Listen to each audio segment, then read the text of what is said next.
আসসালামু আলাইকুম রহমতুল্লাহ।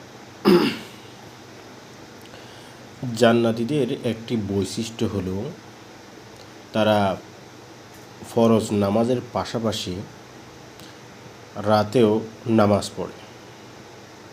যেমন আল্লাহ তাআলা কোরআনে কারিমে বলেন, ওয়াবিল আসহারি হুম ইয়াস্তাগফিরুন। তারা রাতের শেষ অংশে ইস্তিগফার করে ক্ষমা প্রার্থনা করে। রাতের শেষ অংশ বলতে এটা রাতে তাহাজ্জুদ নামাজকে অনেকটা বোঝানো হচ্ছে। অন্য আয়াতে আল্লাহ রাব্বুল আলামিন বলেন, ওয়াল্লাযীনা ইয়াবিতুনা লিরাব্বিহিম সুজদান ওয়া কিয়ামা। তারা রাতকে অতিবাহিত করে সিজদায় এবং দাঁড়িয়ে।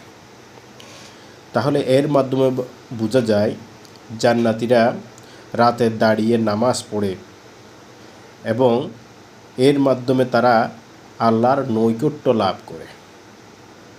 রাসূল সাল্লাল্লাহু আলাইহি ওয়াসাল্লাম একটা হাদিসে বলেছেন, রমজানের পর সর্বোত্তম রোজা রাখা হচ্ছে মুহররম মাসে উত্তম, আর ফরজ নামাজের পর সর্বোত্তম নামাজ হলো তাহাজ্জুদ নামাজ।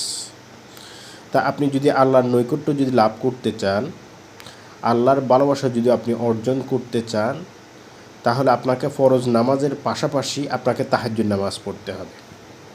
এই তাহাজ্জুদ নামাজ শুধু জান্নাতীদের বৈশিষ্ট্য না। আপনি যদি দুনিয়াতে কোনো সমস্যায় যদি থেকে থাকেন, কোনো সমস্যা যদি ফিল করেন, অভাবে থাকেন, ঋণগ্রস্ত থাকেন, বা সন্তানাদি নিয়ে কোনো টেনশনে থাকেন, বা যে কোনো বিপদে পড়ে, আপনি রাত 12টার পর তাহাজ্জুদ নামাজ পড়েন। তাহাজ্জুদ নামাজ পড়ে আল্লাহর কাছে দোয়া করেন।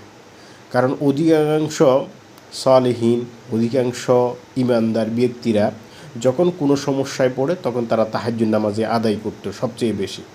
এটা আপনি কয়েকবার আদায় করে দেখবেন যে ইনশাআল্লাহ আপনার অধিকাংশ সমস্যা সলভ হয়ে যাবে।